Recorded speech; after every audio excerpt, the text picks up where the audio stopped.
Everybody, welcome back to the 1967 T100C build, the Tarantula. So we're kind of getting close to the end phase here, and we're going to tackle this chassis. And because I'm not really restoring anything or repairing anything, it's basically just kind of going through this, and I hope it goes pretty quick. The plan is to strip this down to individual components, replace things that need to be replaced, oil things that need to be oiled, grease things that need to be greased. This has a Ceriani front end, and I've never had one before, so I've not really worked on one before. I assume the fork seals need to be replaced, and the bearings inside the wheel probably need to be replaced. Check out the wheel bearings on the rear. Get some new tires on this sucker.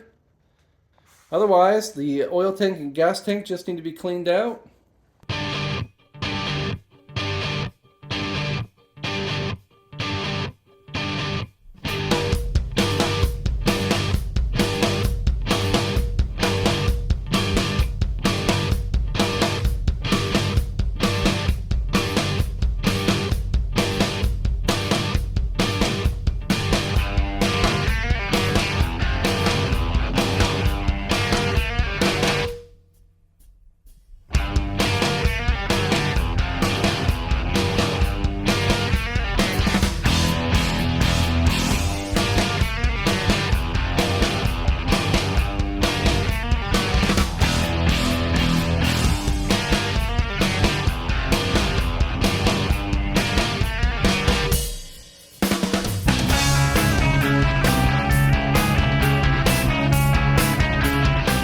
As I've been tearing this fork down, it's become a little bit more apparent that the bearings in there feel really, really bad. Maybe it's too tight. Let's try that. Oh, that feels a lot better.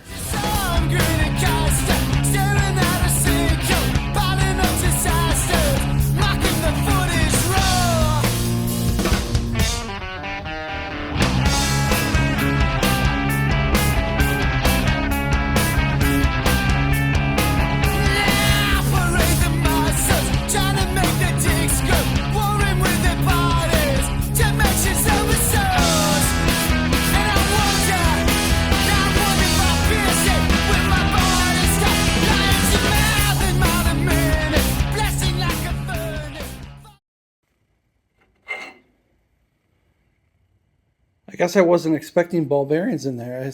I would figure at this point they had tapered bearings, but guess not.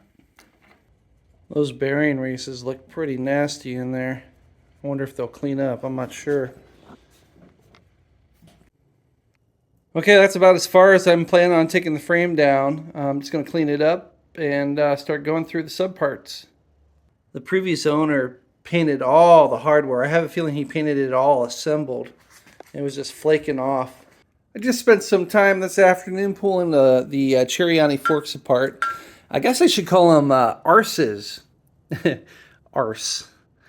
That stands for Arturo Ceriani Sr. I guess that company started in 1964. And these are pretty much the forks that everybody knows that they put on as aftermarket for desert sleds back in the day. I'm sure glad when I pulled that first fork apart, the internal damper just kind of slid out, because I wouldn't have known how to pull it out of the other one because it was kind of stuck in there. I actually used a piece of PVC and put it down the tube and then pounded it out, and it came out. So there was a couple interesting things about this.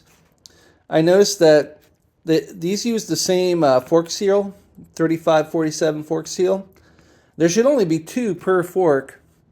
But they had, whoever worked on this before me put another set above the circlip, so there's a total of 3 seals per fork.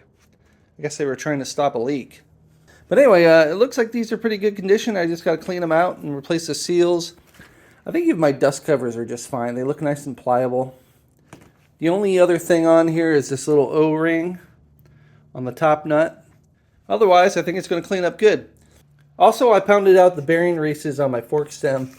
Apparently, 1967 is the first year that you can use a tapered fork stem bearing. So I'm going to go that route. I just found this interesting article online about rebuilding these forks. And this is the type of washer and spring washer that's in my forks. And it says it's from 73 to 76 Ceriani 35 millimeter. And apparently that little spring washer was made incorrectly at the factory, and they've since upgraded it. So you can get a better spring, and it makes your forks better, or you can actually replace it with this later assembly. Also, it mentions this little valve here, this little air hole in the top cap. There's apparently a little ball, a check ball in there. So if this is clogged, it won't let your forks dampen correctly. I'll put a link to this in the description. I found the replacement wave washer on Penton Parts USA. $3 for a 2-pack. Okay. Looks like you can also get the replacement assembly for $13.50 each. That's like the newer upgraded style.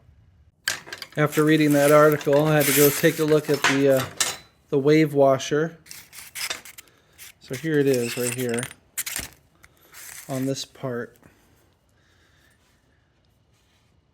That article is saying that little washer there was made incorrectly at the factory and should be replaced. It just pops off. Next, I need to take a look at the fork cap, and it looks like where is it at here? Where'd you go? Right there's the little vent hole that needs to stay unclogged, and it notoriously gets clogged. So inside here is a little check ball. Wow, that screw is pretty tight. Let's see what's going on under here. Spring. Well, there should be a bearing in there. See if I can tap it out here. Wow, I thought that that first screw was hard to get off. This one was really hard. It's a little bit corroded. Let's see what's in there. All right, there we go. I had to use my little jet cleaner to push through that little tiny hole and push that ball bearing out. They're pretty corroded.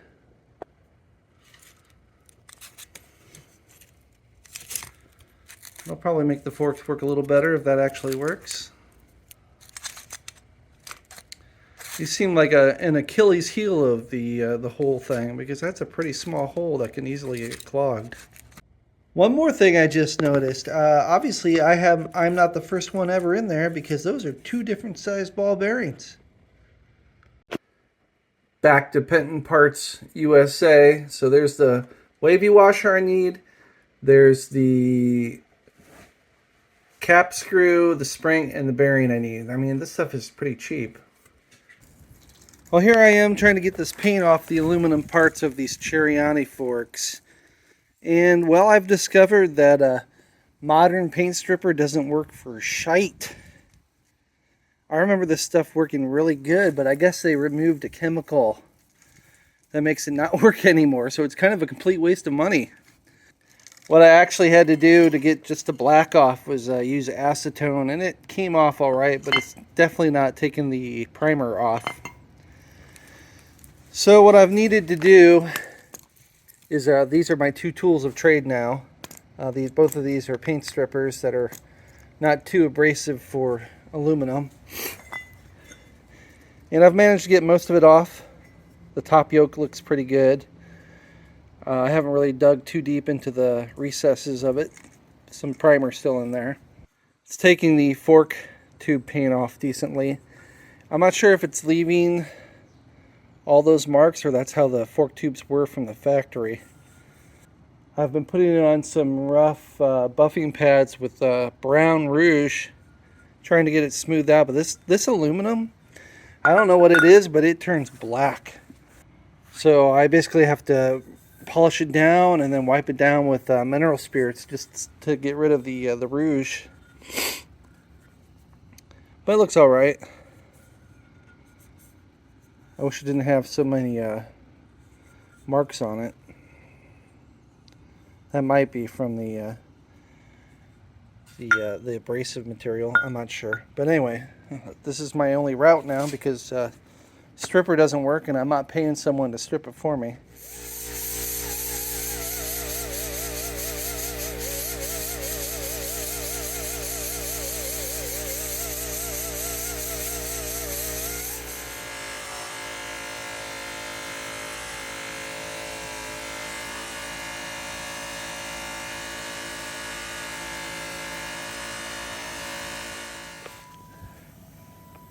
This is how the parts come out. They're pretty dark black.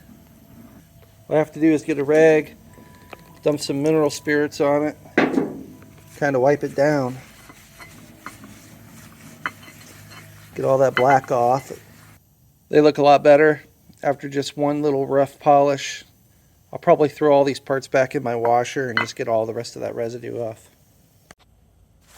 Here's a little before and after taking the brown rouge on one of these pulls. I mean, it's not significant, but it kind of smooths it out just a little bit. You can see how rough it is. I don't need these to be like show chrome or anything.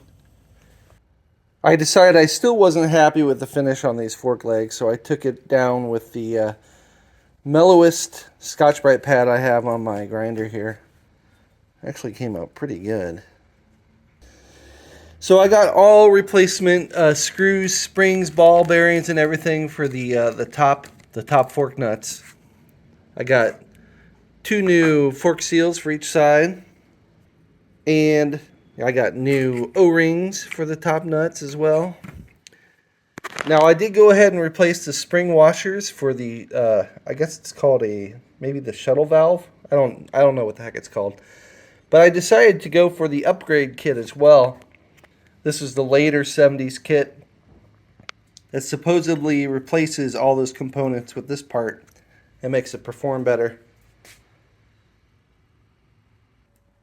Alright, it took me a hot minute to figure this out, but I think I got it. So these are the 3 components we're not using anymore. It's actually 4 because that little springy washer is another part. So the way it goes, it's the, I guess you'd call it the stem, the original spring, this Holy washer, this kind of ring washer, this new light spring, this stepped washer, another one of those Holy washers, the new spacer, and that's all held into the tube with the circlip. Okay, I had to put one of these together first to kind of figure it all out, but I think I got it figured out. Okay, so we're going to start with our nice clean tube, and then we've got like the valve stem. I don't know what you call this thing, but we're going to pre-assemble this. I've decided I'm going to use 40 weight oil. I think I read that Ceriani should use somewhere between 15 and 30. I'm going up a notch just because I think it works a little better off-road. Alright, here's my instructions. They're kind of helpful. So what I start with is I put the fork spring in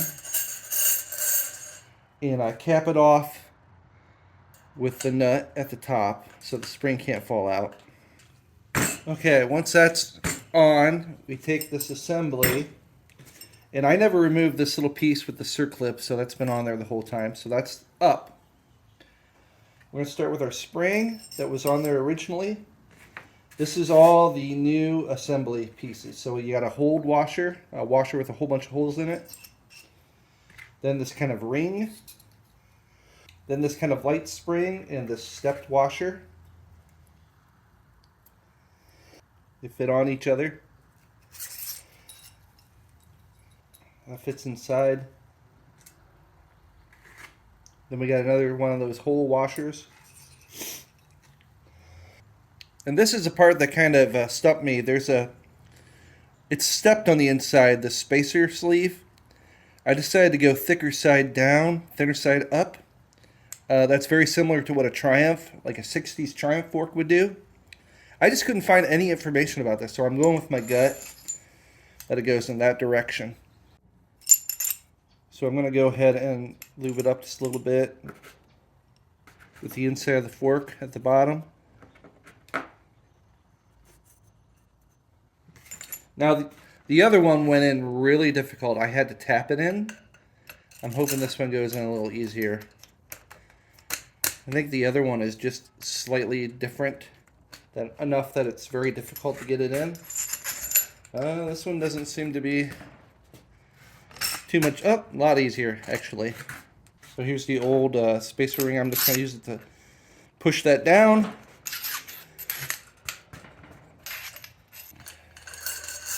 Take that out. Yeah, now it can fit in there pretty good. That's much better. This one fits a lot better than the other one did.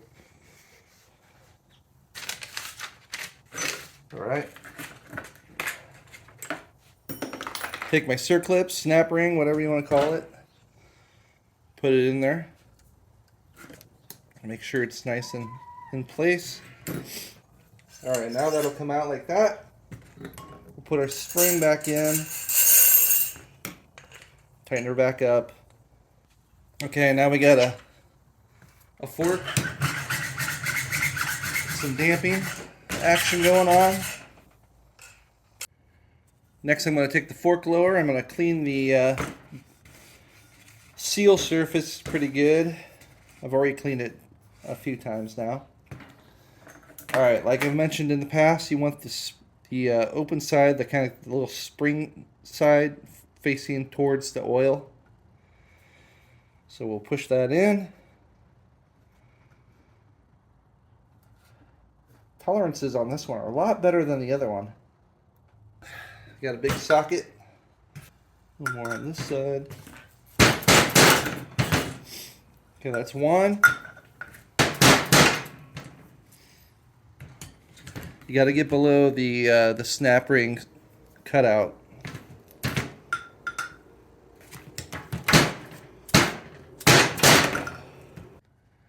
Okay, now both oil seals are in and below that snap ring surface, so we can put in the big snap ring. Okay, make sure it's in that groove. So I'm going to pre-oil the inside of that fork seal, well, those double fork seals.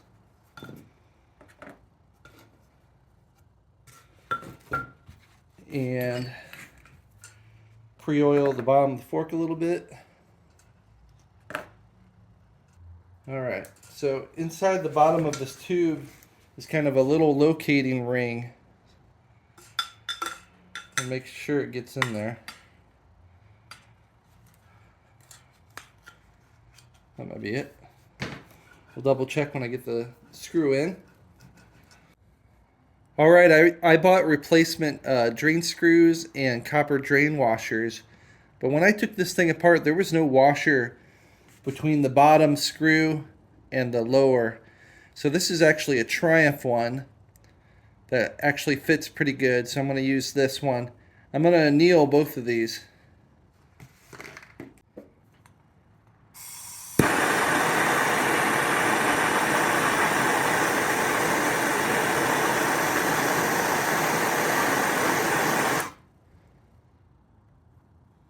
Let that cool down for a second. Then I'm going to take it on a little bit of sandpaper and get some of the coking off of it. I'll do the same to the drains washer.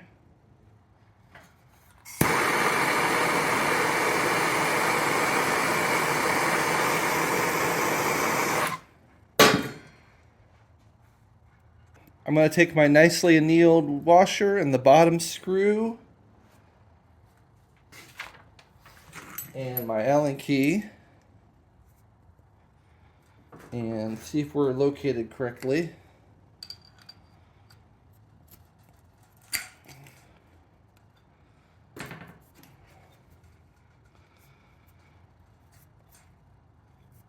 Oh, this one went right in this time. Last time it was a bit of a challenge. Alright, we're going to pull that together.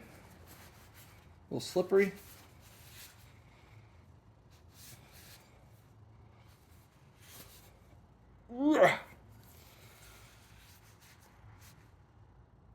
Hopefully that's good.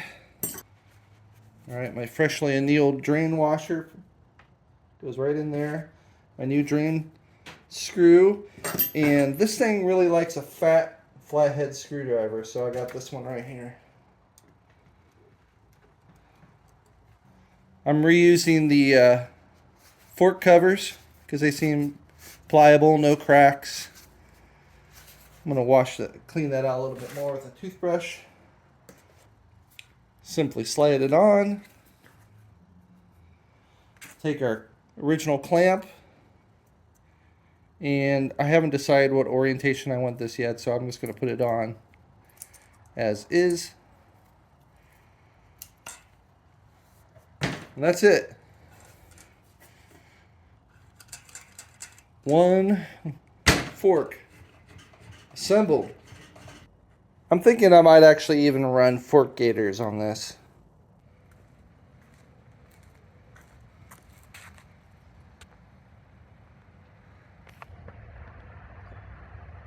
It's new parts day. I've got the metric bearings for the Rickman hub. I've got new Triumph bearings for the rear wheel. And I've got a tapered stem bearing set for the front end. And once again, 67 is the first year you can put a tapered bearing set in a Triumph 500. At least that's what I thought.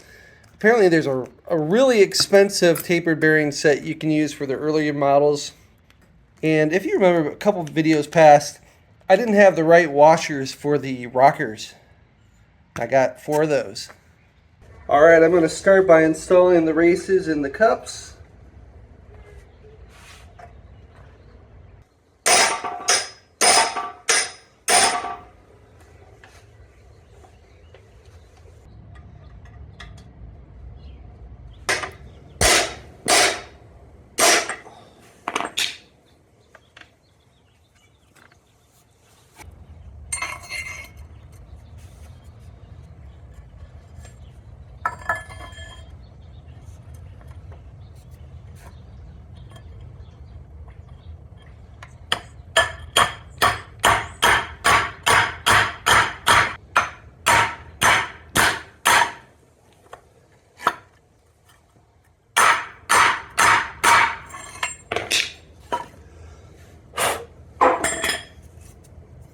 Okay, I'm trying to learn from past mistakes, and I've actually never used waterproof grease for stem bearings, which you probably should. I think most people recommend using the waterproof grease. So I just bought this stuff at the auto parts store. So we're going to pack the bearings now.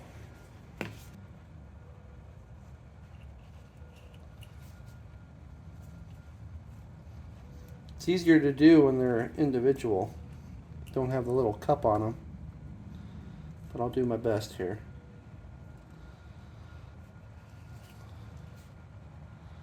So it's pretty sticky.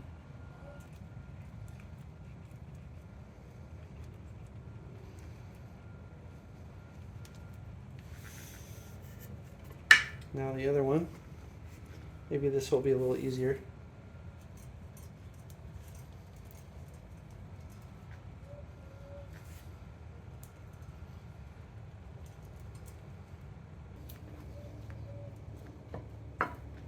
I'm also going to grease the races as well. Okay, I did a dry fitment of this before I greased everything up, and I think I'm actually going to have to tap this down onto the stem because it's a pretty tight fit. Well, let's see.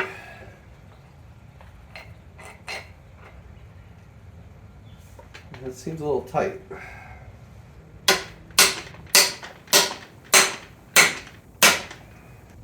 Next goes the retaining nut here.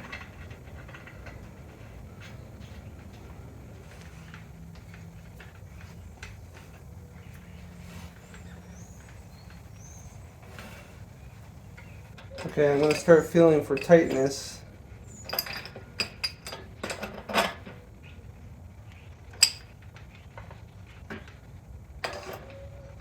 I want to pull it down so it pulls the tapered bearing in, but it's starting to get pretty tight.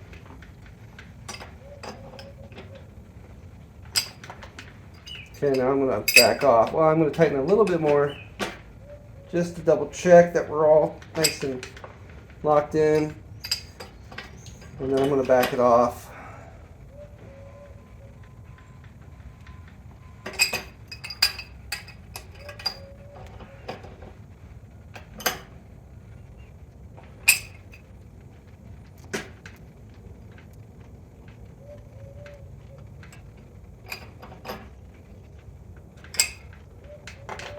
Might be just a little bit too much. So you're supposed to check this after, I don't know, an hour of riding or something, but you know that doesn't happen. I'm looking for something that's not too loose and not too tight. That might be about it right there. That feels pretty good.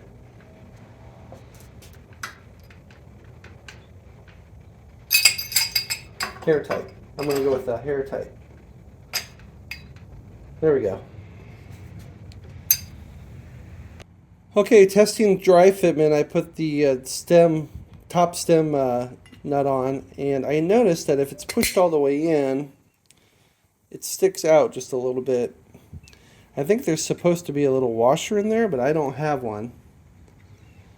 So I robbed some old Triumph wheel washers, and they fit pretty decent. So that kind of lifts it up. That way the stem nut is below the surface of the bottom of the yoke, so the bottom of the yoke rides on the stem here. So we're going to put it on like that.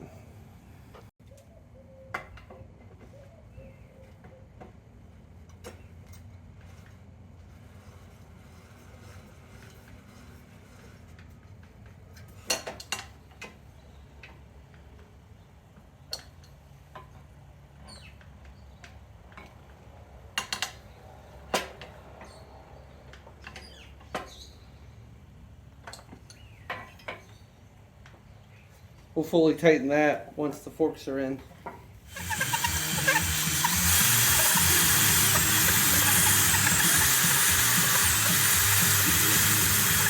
I did not record it, but that was some super frustrating fork installation. This side went in just fine, but there's some weird hang up in here, even with me trying to open up the slice here. You saw a video of me actually having to open this up just a little bit. It went on really good after that. Also, you might notice I'm using fork gaiters now. So this is the seal that was at the bottom. And I went through like a pile of these things to find ones that sort of worked. I'm going to find a little bit better clamp for down here, but I like the look of fork gaiters a little bit better.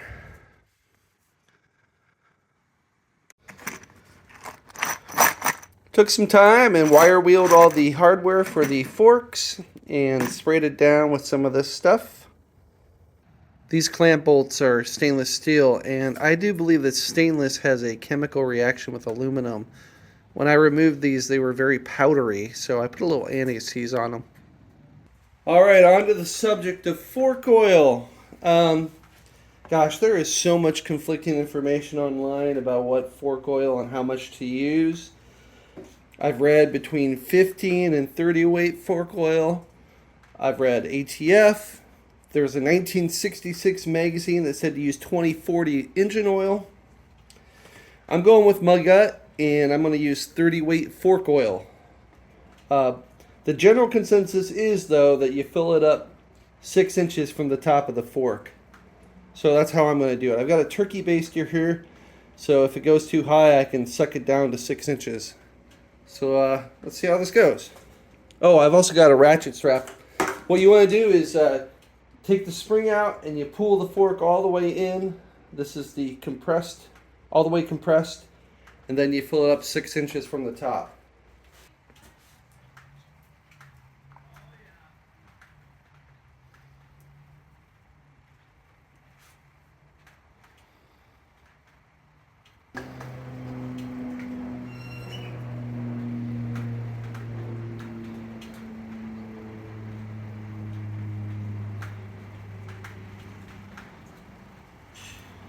Uh-oh, I'm overflowed already. I guess I gotta use my turkey baster.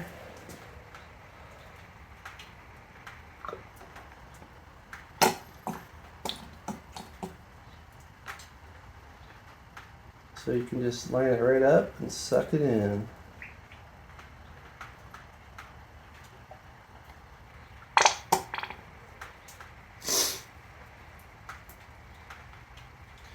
Six inches from the top of the tube. Still going. Still got a lot in there.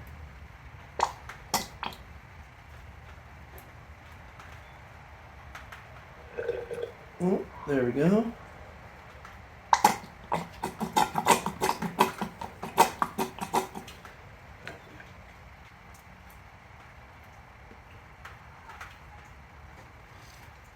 That's it. That should be 6 inches. Put the spring in, see if it overflows.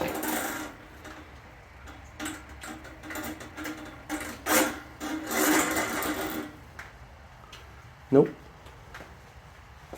Alright, I'll do the other one the same way.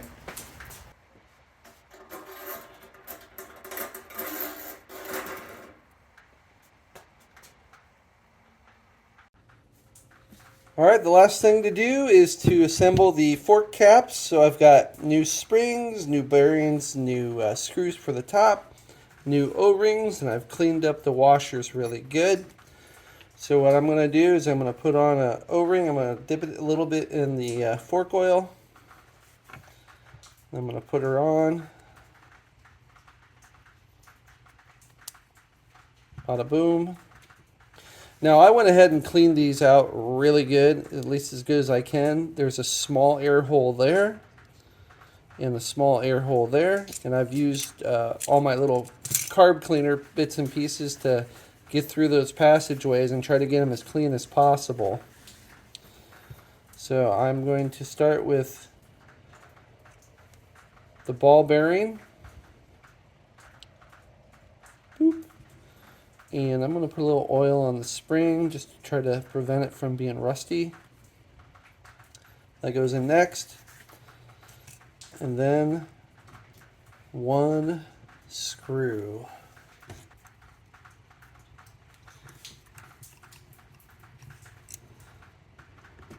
I'm going to tighten that up when it's on the forks. Put on the washer. That's one. Alright, springs are back in. We got fluid. All we gotta do is put the caps back on.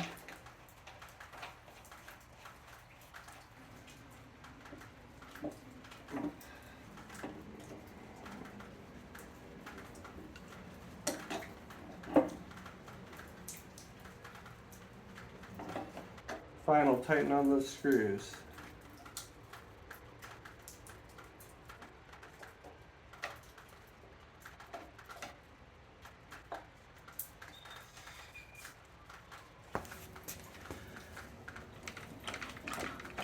Boingy, boingy, boingy, boingy.